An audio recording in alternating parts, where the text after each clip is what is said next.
Bom dia.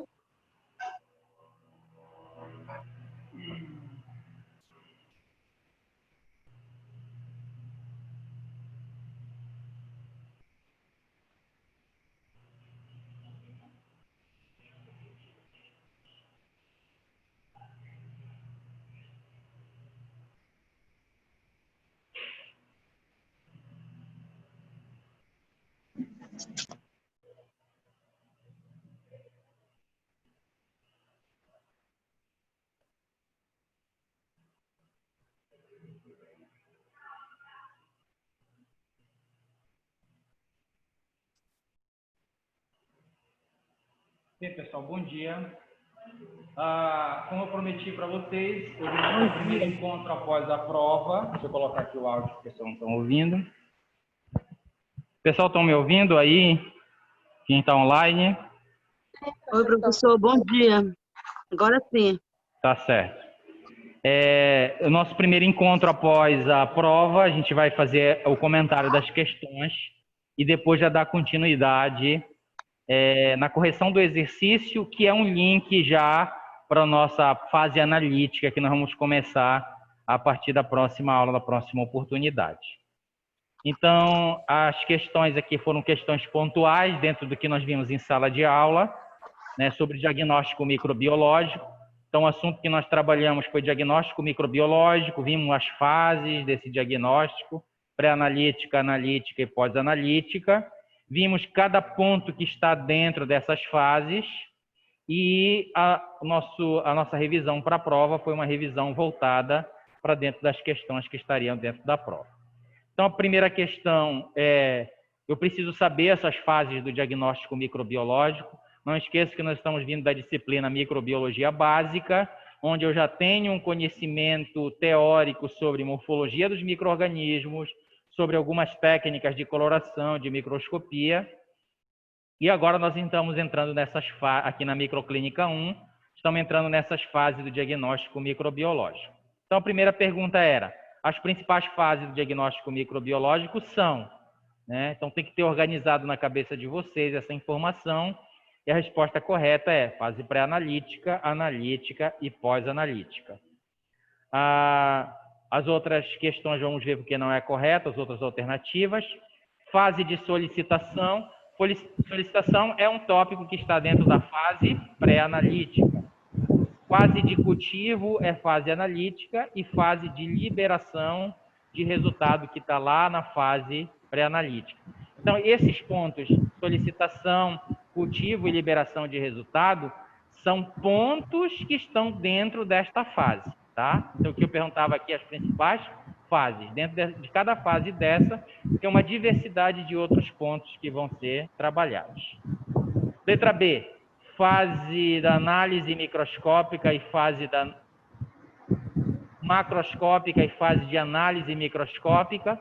Isso é fase apenas da fase analítica, que é o que nós vamos entrar. Pessoal de casa, por favor, vamos desligar o áudio. Alguém está com o áudio ligado, por favor.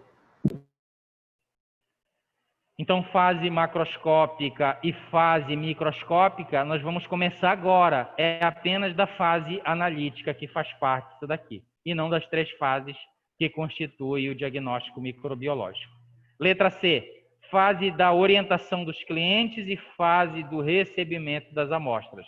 A orientação, nós vimos que é um ponto que está dentro da fase pré-analítica, onde eu vou orientar como coletar, onde eu vou orientar a forma correta de acondicionar a amostra, o tempo adequado para trazer essas amostras.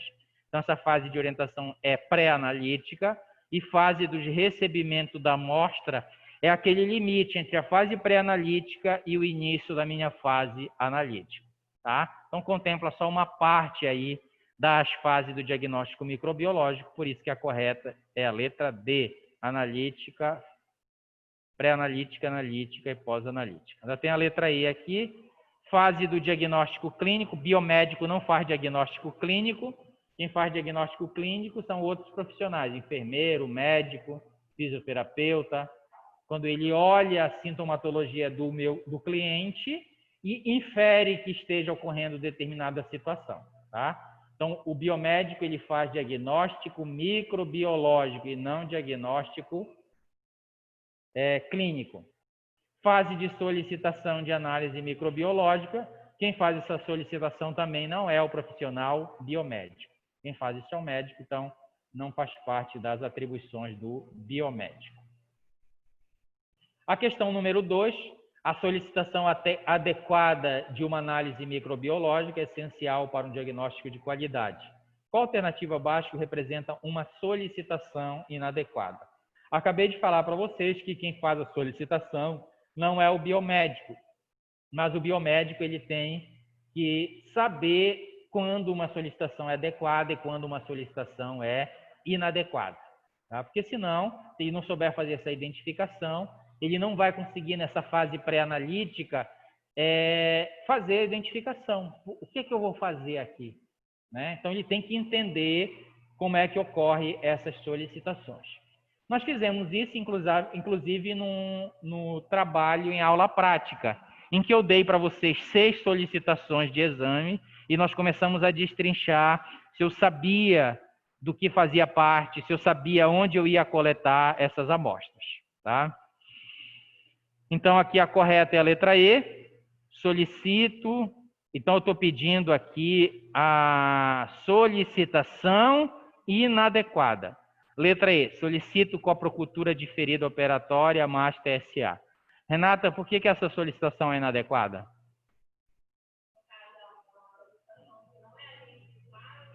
Não.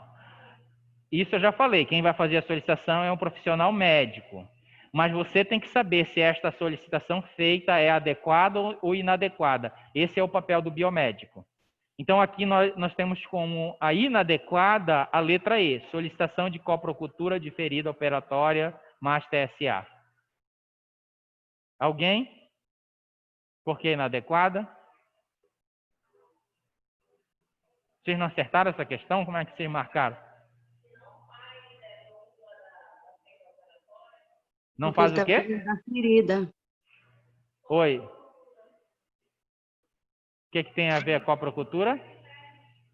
Coprocultura é uma cultura de fezes, né? Sim, senhor. E as fezes presentes em ferida operatória, eu não vou fazer a identificação.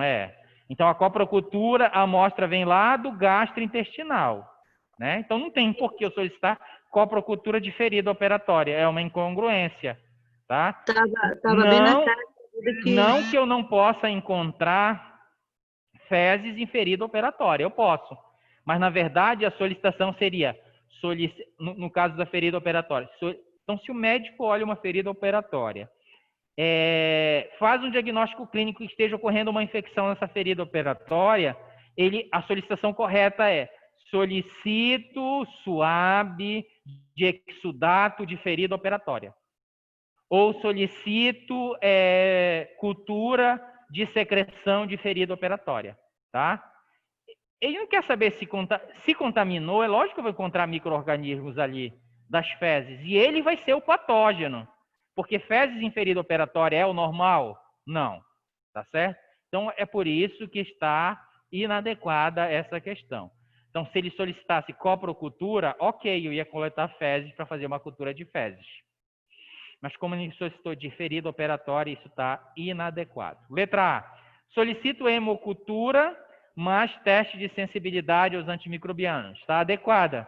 De onde é que eu vou coletar essa amostra? Do sangue para fazer essa cultura. Solicito baciloscopia de escarro. É uma solicitação, não é cultura que eu vou fazer. Eu vou fazer simplesmente a bacterioscopia, que é o que ele está solicitando. Então, está adequado também. Né? Por que o biomédico precisa saber? Porque quando você chegar a uma solicitação, solicito baciloscopia de escarro, eu vou fazer cultura? Eu vou fazer teste de sensibilidade aos antimicrobianos? Não. Eu vou fazer especificamente o que está sendo solicitado, que é a baciloscopia de escarro. Bacterioscopia, baciloscopia é a mesma coisa, tá? Eu vou fazer um esfregaço dessa amostra de escarro e vou fazer uma coloração. Qual coloração? A coloração que contemple o possível micro-organismo que está causando aquela infecção, que no caso é o Zil-Nilce, que eu vou fazer para bacilos ácido álcool resistente, que é o grupo de micro-organismos que causa grandemente infecções nesse local. Então, está correto a letra B. Solicito hemocultura mais TSA. Por que, professor, a letra A e a letra C são iguais? Eu estou colocando duas alternativas, duas possibilidades. Uma, o médico pode escrever por extenso, teste de sensibilidade aos antimicrobianos, isso vai facilitar a minha vida, mas ele pode prescrever somente com a sigla, e eu preciso saber essa sigla, e se não souber, pelo menos eu pergunto o que significa essa sigla. Mas não é algo que vá fazer com que eu rejeite essa amostra, essa solicitação, tá? Então tem também, solicita hemocultura mais TSA, também é correto de ser feito. Letra D, solicito cultura de biópsia pulmonar mais teste de sensibilidade. É possível? Também. Eu falei para vocês que eu posso fazer cultura de fragmento de tecidos. E quando a gente for falar agora na fase analítica, eu falo para vocês como é que eu cultivo um fragmento de tecido, como é que eu ponho ele no meio de cultura, como é que eu semeio ele no meu meio de cultura. Tá bom? Já adiantando, eu posso fragmentar este fragmento de tecido. Então, eu pego uma placa estéril, uma lâmina estéril, fragmento este tecido. Eu posso pegar fragmentos desse tecido e macerar dentro de um tubo contendo um líquido que não prejudique a sobrevivência dos micro-organismos, tá? E aí, quando eu macero esse tecido, os micro-organismos que estejam possivelmente dentro do tecido causando infecção vão ficar dispersos agora no líquido. E aí eu posso pegar uma alçada daquele líquido e fazer o semeio, tá bom? Então é uma possibilidade, mas quando a gente for falar na fase analítica de alicotagem de amostras, semeio de amostras, eu vou mostrar para vocês como é que faz aqui na questão do fragmento de tecido. Então, na biópsia pulmonar, é um fragmento de tecido, mas é possível de fazer cultura, como ele está fazendo aqui. Solicito cultura de biópsia pulmonar. Biópsia é simplesmente retirar o fragmento de um determinado tecido. Isso eu falei para vocês também. A questão 3, amostras coletadas pelo cliente precisam ser orientadas extensivamente. São exemplos de amostras que precisam de orientação escrita. Então, eu criei várias situações para vocês. Dentre elas, eu falei para vocês que muitas amostras é o outro profissional que vai coletar, muitas amostras é o biomédico que vai coletar, outras amostras ele vai orientar tanto a sua equipe técnica a fazer a coleta, quanto preparar um folder, uma lista, né, uma orientação para o cliente da comunidade fazer essa coleta. Então, aqui tem algumas situações. Alguma dessas eu vou falar verbalmente, mas muitas eu preciso entregar o meu panfleto, o meu folder para o paciente. Não esqueça, porque é você que tem essa informação, é você que tem o seu conhecimento. O cliente que vem lá da comunidade talvez não saiba fazer essa coleta. Talvez não saiba um termo técnico, que agora que a gente está aprendendo alguns termos técnicos, né? Hemocultura, coprocultura. Então, vocês que estão em formação ainda não sabiam, agora já sabem. O meu cliente, ele não sabe nada em relação a esses termos técnicos. Então, quando eu for redigir um panfleto, eu tenho que ser o quê? O mais sucinto possível, uma linguagem acessível a uma grande quantidade de pessoas. E não só pessoas da área, tá bom? Não esqueça que é o seu José, o seu João, Dona Maria, que não tem esse conhecimento, que vai coletar a amostra, tá? Além do que, isso ajuda grandemente você como biomédico, né? Porque se uma amostra for coletada e transportada de forma adequada pelo seu cliente, você vai poupar tempo, você vai priorizar, aliás, vai favorecer aquele cliente, porque você vai emitir um laudo de qualidade, um laudo dentro do tempo adequado. Então, são exemplos de amostras que precisam de orientação. Espermograma e escarro expectorado precisa de orientação. O espermograma, eu vou orientar o meu cliente no dia da coleta, mas eu posso entregar o papel para ele. Olha, você não pode ter relações sexuais durante 3 a 5 dias, né? Você tem que fazer, antes de vir coletar o material, você tem que fazer a higienização da região íntima, né? Quando ele chegar, você vai explicar para ele, olha, você se dirige para aquela sala com este frasco, vai coletar o material, tá? Então, isso é uma das coisas que eu tenho que fazer a orientação adequada. E não esqueça que aqui o nome é espermograma. Então, significaria o quê? A quantificação do número dessas células e motilidade e essas outras coisas. Mas eu falei para vocês também que a coleta de sêmen, ele serve também para fazer cultura, para ver se não está ocorrendo um processo infeccioso em alguma região da região genital. Próstata, epidídimo, tá bom? E o escarro expectorado, né, que eu tenho que dizer para o meu cliente, porque senão ele vai trazer saliva para você analisar, né? Então, seu João, faça a higienização da cavidade oral, não escove o dente, né? Não passe enxaguante bucal que tem álcool, né? Faça uma higienização, um bochecho com água e depois você vai fazer o quê? O escarro, fazer uma tosse produtiva e trazer o material lá do pulmão. O escarro, né? É aquela secreção esverdeada, amarelada. Esta é a amostra adequada. Então, eu tenho que escrever isso para ele, porque senão ele vai esquecer tudo, né? Então, você vai fazer o panfleto passo a passo. Primeiro, no dia da coleta, você vai fazer a higiene oral, não usando creme dental nem enxaguante bucal. Segundo passo, fazer uma tosse produtiva e coletar o material neste frasco de tampa amarela. Tá? Quando eu entrego isso para ele, ele vai estar bem orientado em relação ao que deve fazer. As outras, sangue periférico? Não, né? Sangue periférico, o cliente vai lá e eu coleto imediatamente. Então, não precisa de orientação escrita. Secreção nasofaríngea, também. Normalmente, eu vou coletar com suave, vou inserir lá na nasofaringe do paciente e coletar essas amostras. Não precisa de orientação escrita. Fezes, também. Normalmente, para coprocultura, eu não preciso fazer uma orientação adequada, mesmo porque fezes, ela já é altamente contaminada, né? Eu vou dar o frasco e vou orientar ele verbalmente a coletar. É lógico que se ele encostar em determinada região, vai trazer micro-organismo, vai trazer micro-organismo da microbiota da pele, da região anal, mas quando eu for fazer a minha técnica na fase analítica, eu vou criar metodologias que minimizem toda essa possibilidade, porque eu sei que o material realmente é um material muito contaminado, com a presença de uma grande quantidade de microbiota. E uma das coisas que a gente faz na fase analítica é usar o meio de cultura seletivo e diferencial. Então, o meio vai selecionar, vai inibir o crescimento de todos esses micro-organismos que não são meu objeto de busca e vão permitir o crescimento do agente patogênico que eu estou trabalhando. Tá? Então, fezes e biópsia de lesão de pele. A biópsia não é o cliente que vai coletar, é um profissional específico que vai lá pegar um fragmento de tecido e coletar. Então, não precisa de orientação por escrito. Urina rotina e líquido prostático. Também quem vai comentar. Até que urina eu já vi, né? Principalmente urina para cultura, mas aqui o que eu estou falando é de urina rotina. É aquela que o frasco não é estéril, né? Que eu não vou fazer análise microbiológica, eu vou fazer outro tipo de análise. Se naquela urina vai ter açúcares, proteínas, pH da urina, se tem presença de hemácias, tá? É outro tipo de análise que não a microbiológica. Então, é por isso que não precisa de orientação.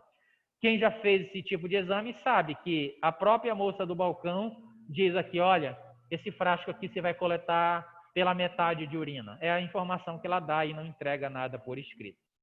O líquido prostático é o profissional específico, um urologista, por exemplo, que vai fazer essa coleta, né? Então, ele vai fazer a massagem da próstata para que seja liberado através da uretra o líquido para que seja coletado e esse líquido que você vai chegar para trabalhar.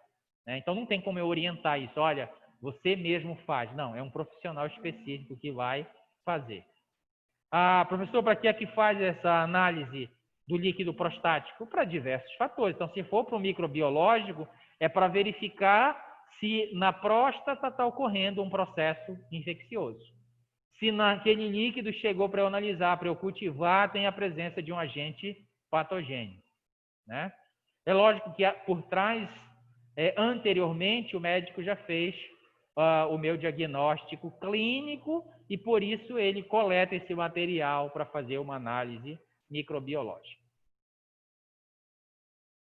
Ainda tem outro. Líquido cefalorraquidiano, também quem coleta é um profissional específico, não é o próprio cliente, então não tem por que eu orientá-lo com o panfleto. Exame parasitológico.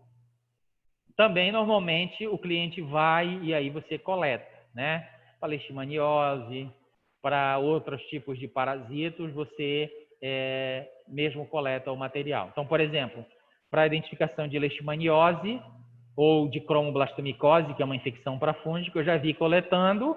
O paciente vai para o médico, ele tem uma lesão de pele ulcerada, o médico suspeita que pode ser a cromoblastomicose ou a leishmaniose, então ele envia para um setor específico de micologia ou um setor de microbiologia. E lá o técnico vai fazer uma raspagem, né? A secreção ou uma raspagem da lesão e essa amostra que ele coleta. Então não é o próprio cliente que vai fazer a sua coleta, por isso não precisa de orientação escrita. A quarta questão. A quantidade de amostra coletada depende diretamente do sítio infeccioso. Foi um ponto que nós trabalhamos, né? Levamos um bom tempo para trabalhar. Eu acho que nós trabalhamos 6 sítios infecciosos, onde eu mostrei para vocês onde ele é localizado, como é feita a coleta, como é feito o transporte dessas amostras, desses diversos sítios. E nós vimos que para cada um tem uma quantidade certa. Então, vejam só, eu como biomédico, no momento em que chegar, olha só, chegou a solicitação, primeira coisa que eu tenho que ver é se essa solicitação é adequada, ok? Identifiquei que ela é adequada, eu tenho que saber qual é o local que eu vou coletar essa amostra. Depois, eu tenho que saber qual é o material que eu vou utilizar para coletar essa amostra. Depois, eu tenho que saber como é o procedimento técnico para esta coleta. Depois, a quantidade exata de material que eu vou coletar. E para cada sítio que nós conversamos, eu falei dessa quantidade. Então, levando em consideração uma solicitação de cultura de LCR, então seria qual solicitação aqui? Solicito cultura de líquido cefalorraquidiano ou de LCR, tanto faz. Qual a quantidade de amostra deveria ser coletada? De 1 a 2 ml, que é a correta. Tá? Então, eu falei para vocês lá, chegou a solicitação, eu sei o local, né? O LCR não é o biomédico que vai coletar, mas ele precisa saber, pelo menos, como é feito e qual a quantidade que vai coletado. Porque se chega só uma sujidade no fundo do frasco, vai dar para você analisar? Não. Se chega 5, 10 ml, você vai entender que aquilo foi feito uma coleta inadequada, né? É muito, um volume alto para uma quantidade de amostras, para uma quantidade de líquido que circula no nosso sistema nervoso central, que em crianças é cerca de 60 ml, em adultos cerca de 100 ml. Tirar 20 ml, eu vou secar, né? Vou prejudicar o meu paciente. Então, por isso que eu coleto uma pequena quantidade do LCR. 5 a 10 ml, não, né? Se fosse urina, por exemplo, contemplaria aqui. Então, urina, por exemplo, eu coleto, né? 2 ml já é suficiente, mas normalmente coleta 5, 10 ml para eu fazer. Então, quando é para uma cultura de urina, eu preciso de uma pequena quantidade. Mas quando é uma urina rotina, como eu acabei de falar para vocês, a coleta é um pouco mais. Lembra que eu falei para vocês? A atendente diz, olha, colete esse frasco aqui que cabe 20 ml, colete até a metade. Que significaria os 10 ml, tá? Eu tenho que ficar atento para a técnica que eu vou realizar. Se for cultura, 2 ml, 5 ml é o suficiente. Se for urina rotina, um pouco mais. Tá bom? De 10 a 20 ml, contemplaria a quantidade que eu coleto para fazer hemocultura, né? Cultura de sangue que eu falei para vocês. O fabricante naquele frasquinho lá de meio de cultura líquido, eu mostrei para vocês, ele recomenda de 8 a 10 ml. A Anvisa mostra aí que pode variar, dependendo do cliente, se é adulto, se é criança, variar aí de 10 a 20 ml, visto que são 2 amostras que nós coletamos aqui, para sangue, tá? 8 a 2 ml também contemplaria lá, da hemocultura, se fosse no frasco comercial que eu estou comprando. Cerca de 2 gramas. Seria que amostra essa, Renata? Vou pegar no pé da Renata hoje. Ou alguém? Qual é uma amostra que eu coleto em gramas? Que não é líquido, que não é suave. Fezes. Fezes, por exemplo, 2 gramas, né? Olha aqui, ela está respondendo. Então, fezes. Outra coisa que é de peso, mas que eu não levo em consideração, por exemplo, um fragmento de tecido, também não é líquido, né? Também não é suave. Ele tem um certo peso. Só que eu não levo em consideração o peso, né? Eu não vou pesar fezes, eu vou estimar que ali tem cerca de 2 gramas, né? Eu vou estimar, não vou pesar, então só é uma referência. Então, se for fezes, um frasco daquele, às vezes tem uma pazinha que vem, né? Então, você pega uma pá daquela de fezes, ali vem cerca de 2 gramas de fezes. Se eu vou coletar um fragmento de tecido numa biópsia, por exemplo, eu não vou pesar, lógico, mas eu vou tirar um fragmento de tecido significativo que dê para eu fazer a minha análise. Tá certo? Então, só para vocês ficarem atentos nesta situação. Mas no caso do LCR, aqui seria de 1 a 2 ml é a quantidade adequada. A quinta questão: quais os 2 principais fatores devem ser observados no transporte adequado das amostras? E aí a gente tá aqui nas questões da prova andando entre as fases do diagnóstico microbiológico, pré-analítica, analítica e pós-analítica. Então, a gente está aqui em que fase? Quando eu estou perguntando para vocês quais 2 principais fatores devem ser observados no transporte adequado de amostra biológica, de que fase eu estou falando? Fase pré-analítica. Então, eu tenho que saber como a quantidade adequada, eu tenho que saber quais são as condições após essa coleta em que eu devo observar para transportar essa amostra. E são 2 fatores principais que eu devo observar aqui: a temperatura e o tempo de transporte. Esses 2, tem outros? Tem, mas esses 2 são os principais. Então, jamais eu vou coletar uma amostra e eu não falei para vocês, eu vou coletar e vou refrigerar essa amostra? Não. Tem algumas situações que eu faço isso, mas eu fiz questão de ressaltar para vocês que toda vez que eu refrigero a amostra, ela perde a qualidade. Então, por exemplo, urina, cultura de urina, até 2 horas. Passou disso, eu posso refrigerar e analisar até 24 horas, mas eu disse para vocês que perde a qualidade. Então, a temperatura, a variação de temperatura influencia na multiplicação do micro-organismo e muitas vezes na sua morte. Então, a maioria eu uso temperatura ambiente, 25, 26 graus. Eu falei para vocês e mostrei que eu tenho maletas de transporte que são capazes de regular essa temperatura. Porque vocês hão de convir comigo, se esta sala de aula aqui for um laboratório, o cliente vem coletar a amostra. Eu pergunto, a temperatura da sala é diferente da temperatura do corredor? É diferente da temperatura lá na rua? Tem variação de temperatura. Então, o correto seria coletar e colocar na temperatura adequada, que são as maletas de transporte, que eu posso regular a temperatura. Olha, aqui dentro dessa maleta de transporte vai permanecer a temperatura de 27 graus. 26, 27 graus, tá? Ainda mais aqui em Belém, que a nossa temperatura, que a gente considera temperatura ambiente 25, 26 graus, sabe que não é isso, né? É muito mais elevado. Então, redobrar o cuidado também nessa questão. Um outro ponto que deve ser observado no transporte é o tempo, né? E eu já vi acontecer isso várias vezes. Eu coleto o material, alguns hospitais, algumas unidades hospitalares, elas têm uns escaninhos que elas colocam as amostras. Então, por exemplo, a enfermeira coletou um suave axilar do paciente, colocou lá no escaninho. O correto seria ela ligar imediatamente para o laboratório para vir buscar o material. Aí já é responsabilidade do laboratório, colocar na temperatura adequada, transportar adequadamente para que seja feita a análise.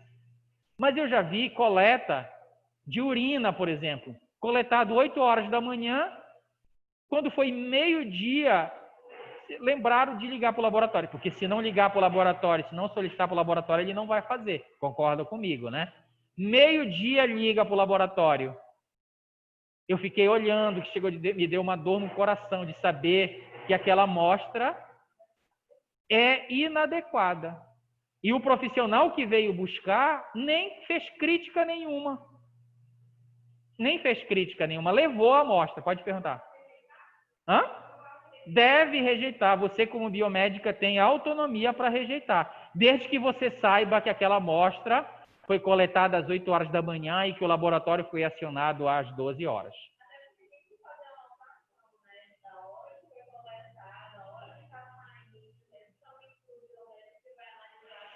Foi o que eu fiz. Eu notifiquei, dizendo que... Primeiro eu falei para a pessoa para a enfermeira, olha, essa amostra não vai servir de nada para ser analisada. Aí fizemos uma notificação e agora, nessa unidade hospitalar, eles modificaram o protocolo. Então, é o seguinte, agora você tem uma etiqueta padronizada em que você coloca a data que foi coletado, a hora que foi coletada e o profissional que coletou. Isso melhora... Estão vendo como uma simples coisa modificou? E agora, porque se ela coletou 8 horas e chamou meio-dia, é ela que vai ser responsabilizada, né? Então, agora eu já vi acontecendo da forma adequada. Coleta e imediatamente coloca assim lá no scanner, identificado, com o registro do paciente, com a data, com a hora, e aciona o laboratório imediatamente, tá bom? Então, veja como uma pequena mudança, uma pequena ajuste, melhora a qualidade da amostra. Porque daqui a pouco esse paciente vem com a cultura negativa. E o que significa isso? É representativo este resultado? Não. Ele provavelmente está com a infecção, mas não foi a minha técnica não foi possível aparecer esse micro-organismo, não foi possível identificar, que ele estava morto. Eu coletei depois de tantas horas, ele morre. Tá certo?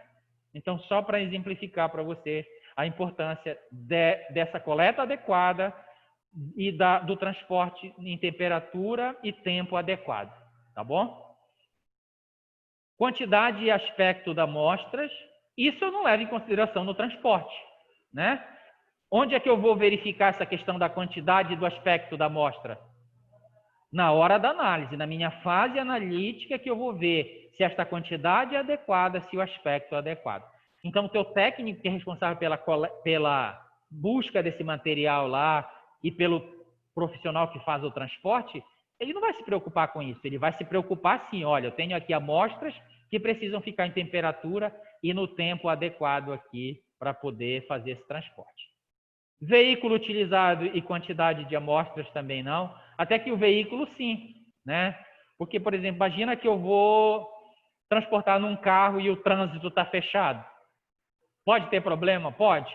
Mas eu tenho veículos que são mais ágeis, como moto, por exemplo, e é muito comum dessas amostras serem transportadas através de moto.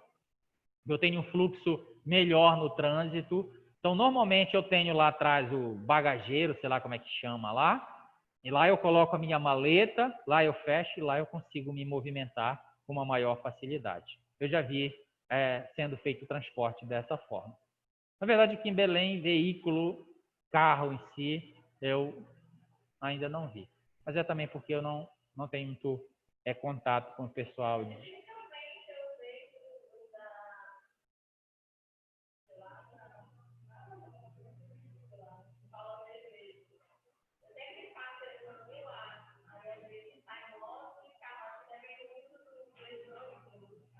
Sim. Muitas das vezes eles vão coletar em casa, né? Do cliente.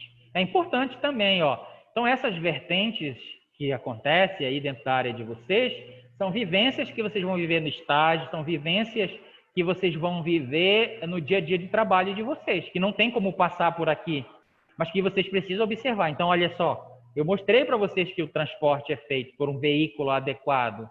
Você já tem uma observação do seu dia a dia, né? Então, se ele vai fazer na casa do cliente, ele também sabe que tem um tempo, uma temperatura adequada para ele fazer o transporte para aquela unidade, para ser dado início à minha análise do material. Então, o veículo utilizado é importante no transporte, sim, mas a quantidade da amostra é algo irrelevante para a questão de transporte. Letra D, refrigeração da amostra e frasco adequado. Para o transporte, isso não tem a ver. Tem a ver para a coleta, né? O frasco adequado para a coleta é importantíssimo. Porque se é para uma cultura, tem que ser frasco estéreo, por exemplo. Refrigeração da amostra, eu acabei de falar para vocês que não é adequado. Eu não vou colocar sobre refrigeração, a não ser em casos excepcionais, quando eu não consigo analisar essa minha amostra.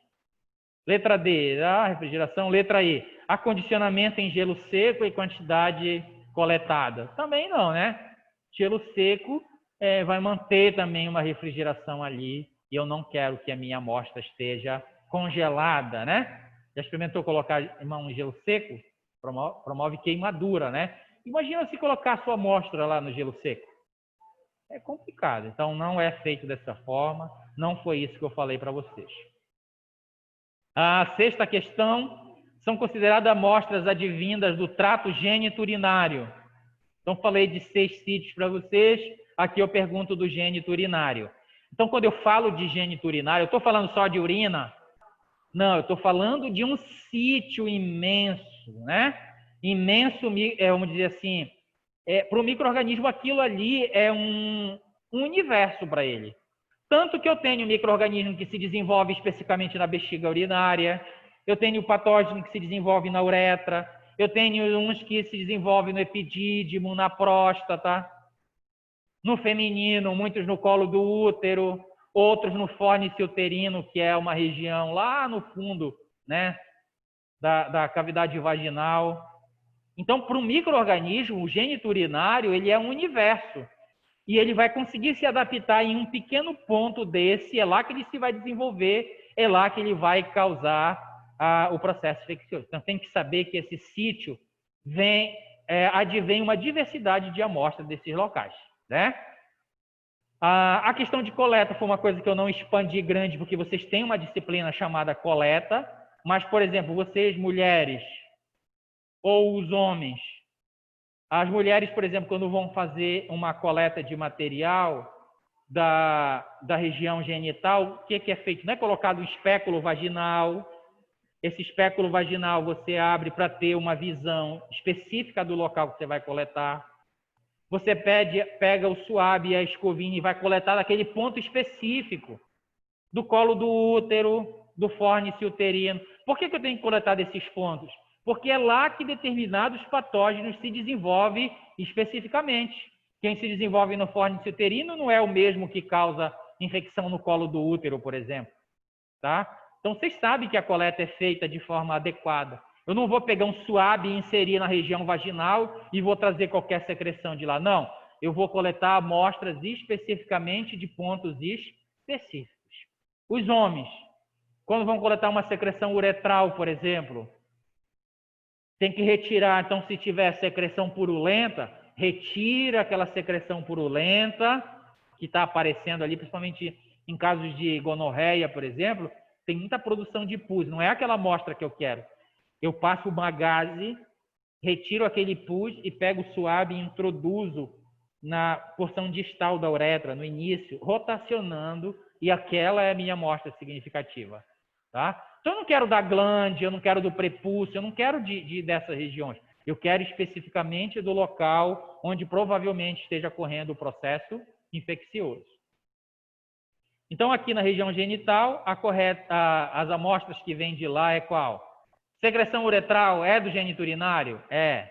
Urina primeiro jato? Também. Líquido seminal? Também. Então, são 3 amostras que vêm do trato gênito urinário. Vamos lá, letra A. Secreção orofaríngea? Não, né? Lavado broncoalveolar, isso qual é o sítio?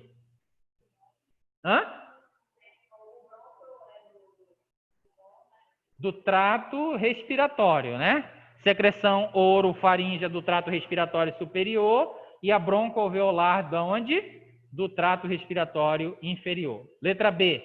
Lesões de mucosa genital e ferida operatória abdominal. Mucosa genital é considerado gênito urinário? Sim. Só que ferida operatória abdominal, não. Letra C. Líquido pleural. De onde é líquido pleural? Qual é o sítio? Onde é que fica a pleura? Pleura é a película que reveste o pulmão. Então, é trato respiratório. E urina, jato médio, é do gênito urinário, mas o líquido pleural inviabiliza essa questão. Secreção endocervical e suave de tonsilas. Secreção endocervical de onde é? É gênito urinário? É do cérvice uterino, que eu falei para vocês. Então, é considerado gênito urinário? Lembra que eu estou falando gênito urinário. É a região, é dois sítios interligados, né? O urinário e o genital. Então, por isso é gênito urinário. Então, secreção endocervical, colo do útero, por exemplo, é considerado região genital. E suave das tonsilas. Onde é que fica a tonsila? Trato respiratório superior, cavidade oral, né? Tonsilas. É dessa região que eu vou coletar esse material. Então, viabiliza essa questão, ela não é do gênito urinário. E a nossa última questão da prova, levando em consideração a análise microbiológica do sangue, eu coloquei aqui hemocultura, que é para ajudar, podemos dizer, devem ser coletadas com anticoagulante e semeadas imediatamente em agar altamente nutritivo para melhor isolamento do micro-organismo?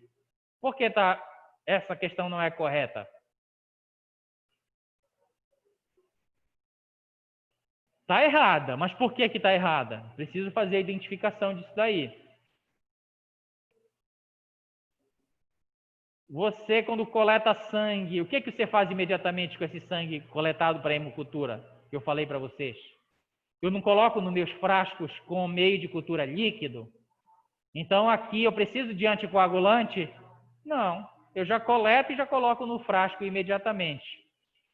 Eu faço a inserção em agar?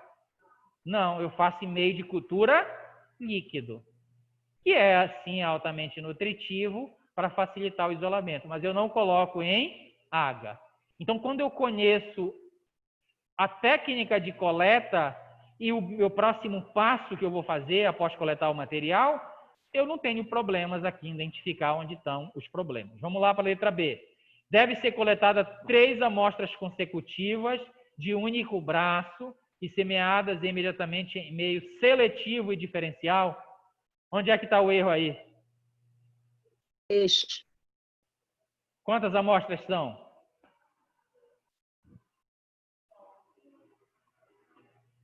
São 2 amostras. São 2 amostras. Eu falei que pode ser coletado até 4 amostras, mas a rotina até 2 amostras. Aí está o primeiro problema. Ok, ela está respondendo aqui. 3 amostras consecutivas, não. Eu uso 2 amostras consecutivas. De braços diferentes, e aqui está um único braço, e semeadas em meio seletivo e diferencial. Eu coloco o sangue no meio seletivo e diferencial imediatamente? Não. Eu coloco que tipo de meio? Meio líquido. Que tipo de meio eu coloco ele imediatamente? Um meio altamente nutritivo. Eu quero que cresça. O que tiver no sangue, eu quero que cresça. É por isso que no primeiro momento eu dou o quê?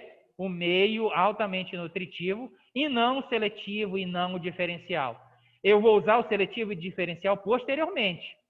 O sangue que eu coloquei no meio líquido cresceu um determinado micro-organismo, eu vou semear ele agora secundariamente, ou subcultura, que a gente chama, eu vou fazer isso no meio sólido. Isso, mas eu vou mostrar para vocês lá na fase analítica. Letra C. Devem ser coletadas 4 amostras? Não. Diretamente do catéter venoso central? Eu também coloquei essa situação que aparece na nossa realidade no dia a dia. Muitas das vezes é solicitado do catéter venoso central, mas nem todas são do catéter central. Uma do catéter central e uma do periférico, por exemplo. Isso é possível, isso eu já vi acontecendo. Inoculados em meio de transporte até que possa ser analisada. O meio que eu coloco o sangue, ele não é o meio de transporte, tá bom? Ele é um meio nutritivo, é um meio de cultura. Eu já quero que o meu micro-organismo cresça ali no meu caldo. O meio de transporte nós vimos que é o meio que preserva a viabilidade do micro-organismo, contudo não permite a sua multiplicação, o seu desenvolvimento. Devido a esse meio de cultura ter pequena quantidade de nitrogênio, de carbono, e isso não favorece a multiplicação do micro-organismo. Letra D. Deve ser coletada 2 amostras sem anticoagulante para posteriormente o coágulo ser semeado no agar nutriente. O que é que está errado aí? Eu não quero coágulo, né? Vocês sabem que quando o sangue coagula, há todos os fatores sanguíneos envolvidos nesse processo de coagulação. E isso vai interferir, inclusive, no micro-organismo. Então, eu não quero formar coágulo e o coágulo que eu vou semear. Não. Eu coleto e imediatamente coloco ele no meio líquido e já transporto e já coloco numa temperatura adequada. Então, aqui, a correta, no caso da hemocultura, deve ser coletadas, no mínimo, 2 amostras, que devem ser inoculadas imediatamente em caldo aeróbio e anaeróbio, que foi aqueles 2 frascos que eu mostrei para vocês. Certo? Então, essa aqui foi a nossa prova. Não tinha nada de extraordinário, nada fora do que já nós não tenhamos trabalhado no nosso dia a dia.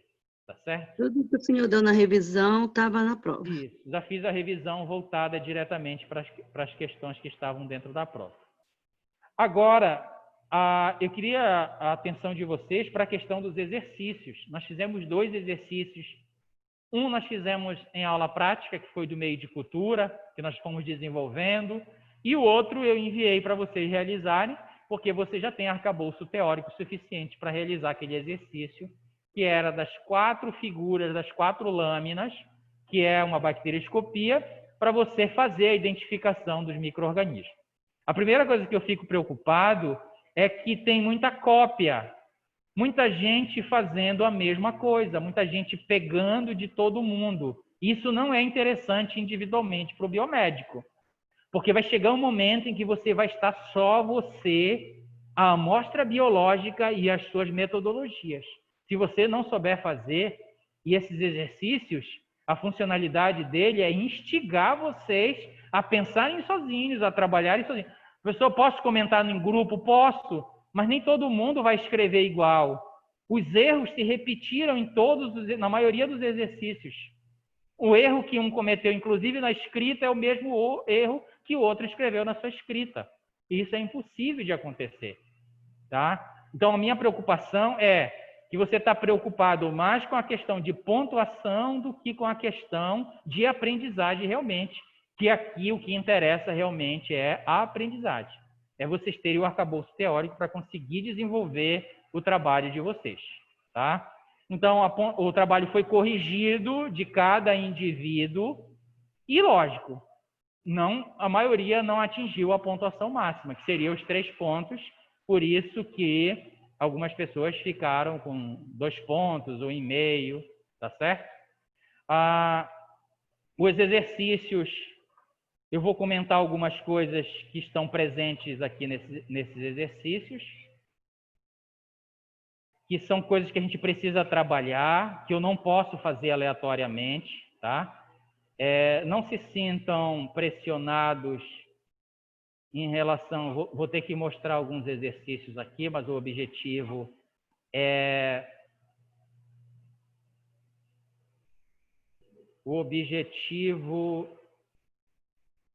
Eu acho que eles não conseguem visualizar lá se eu não compartilhar minha tela aqui.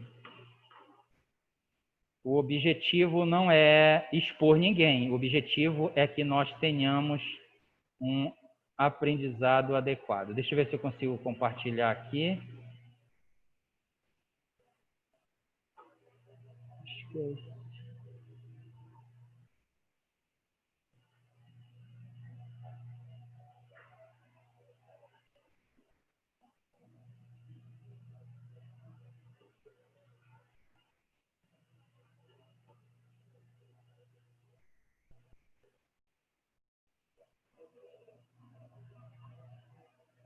Então, aqui era simplesmente para vocês analisarem as imagens, né?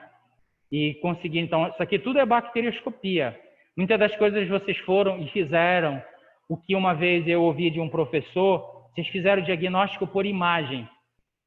Um determinado momento em um laboratório, eles olharam numa lâmina e não conseguiram identificar o que estava presente lá. Então, eles fotografaram essa lâmina, fizeram várias imagens. Aí uma aluna falou assim para o professor, professor, eu sei o que é isso. Nem o professor sabia o que era. Professor, eu sei o que é isso. Aí ela foi lá no livro, pegou, abriu e falou, tá aqui, ó, o que está aqui é isso daqui. Aí ele falou para ela, você acabou de fazer diagnóstico por imagem. Ou seja, ela sabe porque viu em um livro.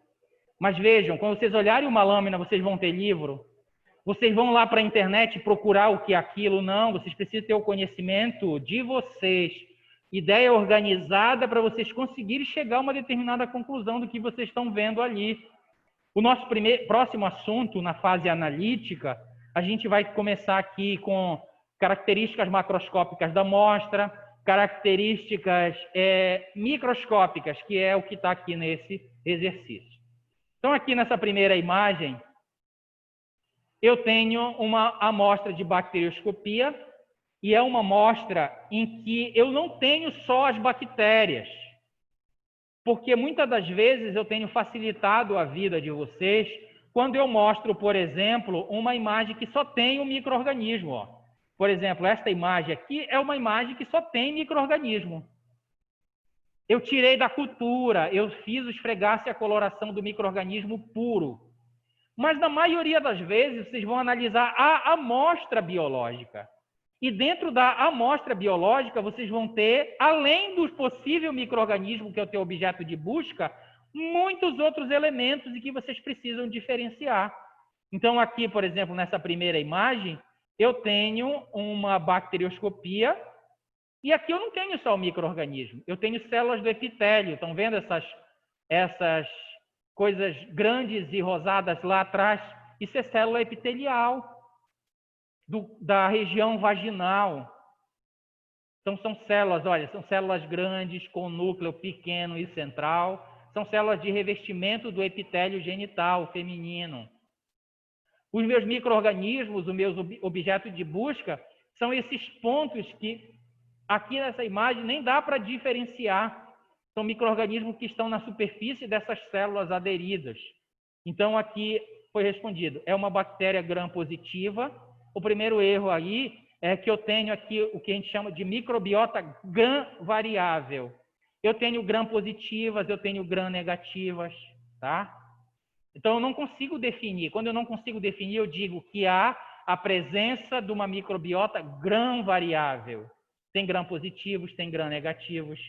Por apresentar estrutura coco-bacilar. Gente, até as pessoas mais experientes têm dificuldade em identificar o que é um coco-bacilo, que é aquela morfologia intermediária entre os cocos e os bacilos.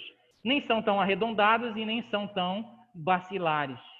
Então, aqui no meio dessa grande quantidade de informação, não tem como identificar que são cocos bacilos, tá? Isso é informação da internet, porque o micro-organismo que está aqui é o micro-organismo coco-bacilar, tá? O que está causando essa infecção aqui. E está na coloração gram-positiva, tá? Então, como eu falei para vocês, é uma microbiota gram-variável que está presente aqui, tá? Então, vejo que nesta situação específica, eu nem consigo determinar a morfologia específica do micro-organismo, a não ser em determinados pontos. Digo que é gram-variável, tá? E por uma característica, eu posso dizer qual é o provável micro-organismo, porque quando eu tenho microbiota aderida nessas células epiteliais descamativas, tem uma determinada significância para a secreção vaginal, tá bom? Então, cuidado com isso. Aqui nessa segunda questão, muita gente colocou esse metenamina de prata. Isso também é informação de internet. Por que eu sei que é informação de internet? Eu falei para vocês qual era essa coloração? Foram vocês que fizeram esta coloração? Não. Se você não fez e alguém não disse qual foi a coloração que fez, não tem como saber qual é essa coloração. E nem era este o objetivo do exercício. O objetivo aqui é... Eu sei qual o provável... Oi, pode perguntar. Desculpa interrompê-lo antes de você terminar. Pode perguntar. Realmente, é Leida falando, eu fui pesquisar as imagens mesmo, eu pesquisei, admito, porque assim, eu entendi de uma forma que eu tinha que fazer isso, para dizer se era corada, com que tipo, essas coisas. Eu entendi. Certo. Como eu não assisti aulas práticas, eu fixei que era isso, que era para fazer. Aham. Então, eu fiz assim. Inclusive, eu vi a sua revisão, e quando o senhor falou assim lá, e eu não quero que vocês determine, que você, tipo, diagnóstico, dizendo é fulano e tal, né? Eu peguei e fiquei assim, então, eu vou ver que eu estou entendendo que ele quer que eu veja aqui, que tipo de coloração, se é positiva ou negativa. Aí foi isso que eu fixei na minha cabeça. Eu lhe digo Tá. mesmo. Leida, é o seguinte, e para vocês que estão aqui em sala de aula, quando eu olho uma lâmina, é a morfologia do micro-organismo que vai me identificar qual é esse provável micro-organismo. Verdade. Inclusive, se vocês precisassem da questão da coloração, eu teria dito para vocês aqui. Mas numa bacterioscopia, eu falei para vocês lá na microbase que eu preciso de 3 coisas: morfologia, a coloração, quando eu tenho esta informação, e o tipo de arranjo. Essas 3 informações são informações suficientes para eu determinar o micro-organismo. Então, aqui nessa segunda imagem, é a morfologia que vai me definir que isto é um fungo. Por quê? Porque são células que são ovoides. Então, você ia dizer aqui, nesta lâmina, provavelmente é um fungo, devido possuir a sua morfologia leveduriforme com brotamento. Eu já não falei isso para vocês? É a morfologia suficiente para eu dizer qual é um fungo. Uma outra coisa, aproveitando o gancho aqui, eu fiquei muito preocupada, é que uma aluna me mandou mensagem que estava preocupada que não conseguiu identificar a espécie. E nem tem como. Por uma simples imagem, não tem como identificar a espécie. Espécie eu só consigo identificar quando eu fizer diversos outros tipos de análise. Eu ainda vou fazer cultura, eu ainda vou fazer bioquímica desse micro-organismo. Quando eu tiver essas 2 informações, é que eu vou conseguir definir a espécie. Numa lâmina, numa bacterioscopia, eu consigo apenas determinar qual é o grupo de micro-organismo que pertence. Então, aqui eu vou dizer que é um fungo, que é uma bactéria, que foi os 2 micro-organismos que nós trabalhamos. Então, nessa segunda lâmina aqui, eu vou dizer que é um fungo que, devido à sua presença da sua morfologia peculiar, que é leveduriforme, e a presença de brotamentos. Olha aí, os brotamentos que a gente vê aqui, ó, que eu falei para vocês que é uma característica peculiar, reprodutiva dos fungos leveduriformes. Tá certo? E aí foi colocado aqui, é um fungo gram-positivo, nem sabe qual é a coloração. Então, eu tô fechado numa única informação que foi dado para vocês, de coloração de gram. Mas eu tenho mostrado para vocês que a única coloração que eu faço em microbiologia é o gram? Não. Eu já falei para vocês de gram, já falei de azul de metileno, já falei de zilnilce. Tem uma diversidade de outras colorações. Então, eu não estou pensando, eu estou apenas moldado. Então, se eu falar para vocês só sobre gram, você vai sair imaginando que é só gram que existe. Na verdade, existe uma diversidade de outros tipos de coloração. E aqui na situação, eu nem disse para vocês que não era importante. Aqui era a morfologia do micro-organismo que ia definir o provável micro-organismo. A pergunta que eu fiz aqui, analisando as imagens de bacterioscopia prestada baixa, analise e define através das características morfotitoriais os prováveis micro-organismos. Então, se você conseguisse definir que aquilo era uma coloração de gram, ok, não via problema nenhum em dizer que era uma coloração de gram. Agora, você pega a informação da metanamina de prata, e aí se eu perguntar para vocês agora, para que serve essa coloração? Vocês daí do online e vocês daqui. Vocês poderiam me dizer qual é a funcionalidade? Realmente vocês acertaram, mas esse assunto nem foi dado. Vocês pegaram esta informação aleatoriamente. E a minha pergunta para vocês: vocês se preocuparam em saber para que serve esta coloração? 1 ponto para quem acertar, já pensou? Sim, eu me preocupei, tanto que, assim, eu li lá, né, que quando coloca essa coloração, ele destaca mais os fungos para visualizar melhor. Repita, por favor, que eu não ouvi. Eu li, eu me preocupei, porque quando eu comecei a ver esses nomes, eu falei, meu Deus, peraí, deixa eu significado, porque eu sou muito assim. O que eu li lá, assim, que ele destaca mais o fungo para poder visualizar melhor o que eu estou olhando microscopicamente. Mas todas as colorações, o objetivo dela Sim. é realçar uma determinada estrutura. Então, a coloração de GRAM, ela vai me revelar a estrutura da parede celular da bactéria. Essa Sim. coloração, chamada também de Gomori, ela é uma coloração usada em histologia. Eu acabei de falar para vocês que algumas infecções, alguns micro-organismos causam infecções teciduais. Então, se for um fragmento de tecido lá na minha biópsia que eu falei para vocês, eu poderia, e eu suspeito que é infecção por um fungo. Posso usar essa coloração? Posso. Essa coloração, ela impregna prata na estrutura do fungo, na parede, e ele fica dessa coloração escura, principalmente fungos que têm melanina, tá? E aí me revela, além do que me revela a estrutura do fungo, e me revela ainda que ele tem melanina, por exemplo, prata. Ela se liga muito em fungos demáceos ou fungos produtores de melanina, tá? Então, cuidado com essas informações que vocês peguem aleatória. Se vocês foram buscar e encontraram essa informação, pelo menos busquem aprofundar para que significa isso, tá? Então, essa coloração é a que foi aplicada aqui, mas eu nem havia falado dessa coloração para vocês. Então, apenas pela morfologia, eu consigo definir aqui que é um fungo leveduriforme, tá? Vocês veem que aqui é um tecido, porque olha lá atrás, essa parte verde é o tecido, né? Então, esse fungo está se desenvolvendo dentro de um tecido. Aqui na lâmina 3, é um fungo gram-positivo. Eu não falei também qual era a coloração, devido a apresentar estruturas de pseudohifa e estar na coloração de PAS. O que seria o PAS? Alguém que colocou isso, o que significa PAS? E todo mundo repetiu isso, a maioria colocou PAS, tá? Todo mundo colocou PAS.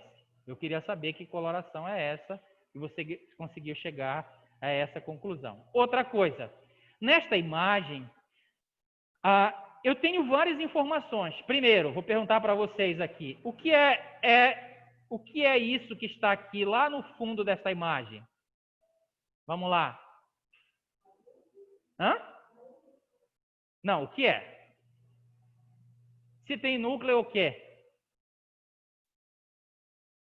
É uma célula epitelial, tá? Então, isso que está lá atrás são células do epitélio. Não esqueçam que quando eu coleto a amostra do sítio, eu pergunto, vem elementos desse sítio? Principalmente das mucosas. Se eu faço uma coleta com suave de uma mucosa, vem células da mucosa do local que eu estou coletando, tá? Então, isso aqui é célula epitelial, é célula da mucosa descamativa que a gente chama. Outra coisa, eu pergunto para vocês, eu tenho bactéria aqui nessa imagem? Sim ou não? Eu tenho bactérias. Lá atrás, eu tenho muitos bacilos gram-negativos, olha lá. Todos esses que estão lá atrás são bacilos gram-negativos. E eu tenho anteriormente aqui um fungo filamentoso e leveduriforme, né? Ó, leveduras, e eu tenho leveduras que estão filamentando. Então, você foi direto na imagem e na informação, dizendo que é um fungo gram-positivo devido a apresentar estrutura de pseudohifa. Se eu perguntar para você o que é uma pseudohifa, o que seria uma pseudohifa? Você está colocando no exercício, repetindo uma coisa que você não sabe o que é. E conhecimento sobre estrutura de pseudohifa é essencial para eu diagnosticar esse micro-organismo aqui. Pseudohifas são leveduras que filamentam e não formam o que a gente chama de hifas verdadeiras, que não formam um fungo filamentoso, né? Candida albicans, por exemplo, faz isso. Ela é levedura e quando ela começa a invadir tecido, ela filamenta, formando essas pseudohifas que eu estou falando para vocês. Então, numa secreção vaginal, que é o que está aqui nesta amostra, eu vejo elementos fungos filamentosos, fungo filamentando, formando essas pseudohifas. Eu já imagino, olha, essa paciente está com uma candidíase. porque o fungo que se desenvolve na região vaginal e que tem essa característica de formação de pseudohifas na fase infecciosa é Candida albicans. Ela tem essa característica, tá? Então, você deveria dizer, eu tenho células epiteliais, eu tenho células... Eu pergunto para vocês, quem está causando a infecção aqui? Provavelmente. É este fungo ou essas bactérias? Hã? Por que não as bactérias? São as bactérias. Hã? Não entendi, fale um pouquinho mais alto. Onde? Na região genital? Sim, existe. Mas ela é patogênica ou não patogênica? Depende, né? Então eu tenho que entender aqui que a minha amostra está vindo de um sítio estéril ou um sítio com a presença de microbiota? Um sítio com presença de microbiota. Que normalmente é microbiota o quê? Bacteriana. Então vem, quando eu coletar e fizer o esfregaço, vem. Então essas bactérias que estão aqui, provavelmente são as bactérias da microbiota vaginal. Então veja que eu estou vendo 2 micro-organismos, eu tenho que saber qual desses é o agente patogênico. Por que eu sei que esse fungo aqui está na fase patogênica dele? Porque ele está filamentando. Eu pergunto para vocês, se nesta mesma imagem eu visse somente leveduras, o que vocês interpretariam aí? Estaria causando infecção ou não? Sim ou não? Por quê? Vocês são mulheres e vocês, acima de qualquer coisa, as mulheres têm que saber isso daí. Porque na região vaginal das mulheres tem cândida como microbiota normal, só que quando ela está na fase, como levedura, eu considero ela microbiota normal. Quando ela está filamentando, eu considero ela agente patogênico, agente oportunista. Estão entendendo? Então, quando a mulher, se eu pegar uma secreção vaginal e analisar, provavelmente eu vou ver levedura, vou ver fungo, porque faz parte da microbiota.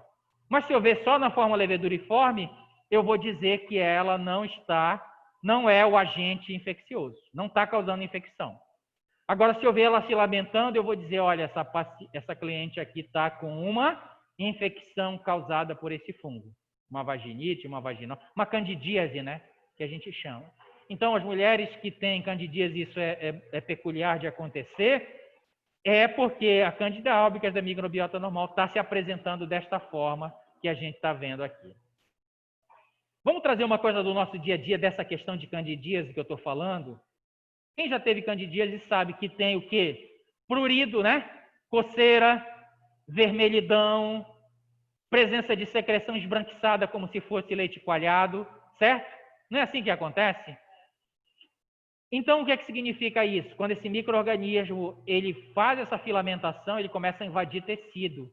E aí o sistema imunológico vai entrar em contrapartida e vai começar a hiperemia, coceira, porque ele está invadindo o tecido. Ele está se multiplicando em grande quantidade e a Candida albicans ela tem a coloração esbranquiçada e aquela secreção esbranquiçada como se fosse leite coalhado é o micro-organismo que se multiplicou em grande quantidade. Tá? Então, quando eu tenho esse conhecimento e que chega uma amostra de secreção vaginal, eu olho o prospecto dela, vai ser que coloração? Esbranquiçada como se fosse leite coalhado. Eu já penso em Candida albicans.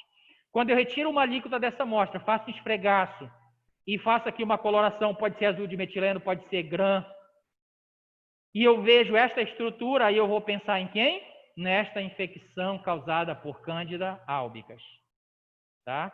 Muitas das vezes eu nem faço cultura. Eu posso fazer cultura se for solicitado, mas só aqui pela bacterioscopia eu consigo fazer esta definição. Então, essas 3 lâminas iniciais eram lâminas feitas da amostra biológica, vindo diretamente do sítio infeccioso que eu coletei. Essa quarta é uma lâmina feita de uma colônia, de um micro-organismo crescendo em meio de cultura. Foi feito aí a esfregaça e a coloração. E aí eu vou ver a morfologia desse micro-organismo, qual é? Expliquei para vocês lá que eu olho para micro-organismos separados e aí eu vejo que os micro-organismos separados, ó, eles têm a forma bacilar. E qual é dos micro-organismos que nós falamos que tem formato bacilar? As bactérias. Então, aí eu posso dizer, ó, é uma bactéria gram-negativa, realmente é gram-negativa, apesar de não ter dito a coloração, devido a apresentar a forma de bacilos, devido a apresentar a forma... Então, eu vou dizer, é uma bactéria na forma de bacilo gram-negativo. Pronto. Isso era o suficiente, tá? E vejam que aí é mais fácil, porque aí está só o micro-organismo, tá? Não está com células de epitélio, não está com muco, tá? Então, a gente está começando do mais simples, mas eu preciso apresentar para vocês o mais complexo, porque no teu dia a dia você vai analisar a bacterioscopia da amostra diretamente e lá vai ter diversas informações. Então, a minha lâmina vai ser um universo de informações em que eu tenho que olhar para os pontos específicos, que eu tenho que olhar para o meu objeto de busca. Então, aqui nessa lâmina, eu não vou olhar para o tecido, para a célula tecidual, apesar de eu saber que ela está presente e de fazer a sua identificação. Mas eu vou olhar para a estrutura, para a morfologia do micro-organismo. Tá bom? Então, eu vou comentar esses exercícios. Os outros foi no mesmo sentido aí, como eu falei para vocês, houve uma reprodução muito grande dessas coisas, desses pequenos erros que vocês cometeram aqui, tá? Então, fique claro para vocês que na microscopia, que é o que nós vamos iniciar na próxima aula, já em aula prática, eu vou olhar o que? Morfologia do micro-organismo, tá? Lá na prática, lógico, eu vou saber a coloração que eu estou fazendo, através da coloração, da morfologia e da forma como esse micro-organismo se agrupa, eu vou conseguir definir a que grupo ele pertence. Ok? Então é isso, é o comentário. A gente continua na próxima aula, na fase analítica. Alguma dúvida? Pessoal de casa, alguma dúvida? Não, só decepcionada comigo mesmo nesse Não, exercício. não é para ficar decepcionada, é para incentivar vocês a forma correta de pensar, de buscar informação, tá? Porque senão você vai chegar no teu dia de trabalho, você, o microscópio, a tua amostra, e você não vai conseguir, né? Você vai perder o seu emprego, nem vai ser contratada, porque você ainda vai procurar no livro, você ainda vai procurar na internet, tá? E isso não é viável. Então tem que ter a informação organizada e saber a minha sequência de análise, o que eu faço em cada tipo de análise, para eu poder desenvolver o meu trabalho, senão eu não vou conseguir desenvolver, tá bom? Certo, Então, certo, às vezes eu falo um pouco mais ríspido com vocês, mas é realmente para chamar a atenção de vocês que o meu objetivo aqui é que vocês saiam com uma formação acadêmica que vocês consigam colocar em prática no dia a dia de vocês. Ok? Então é isso. Bom dia a todos. Bom dia.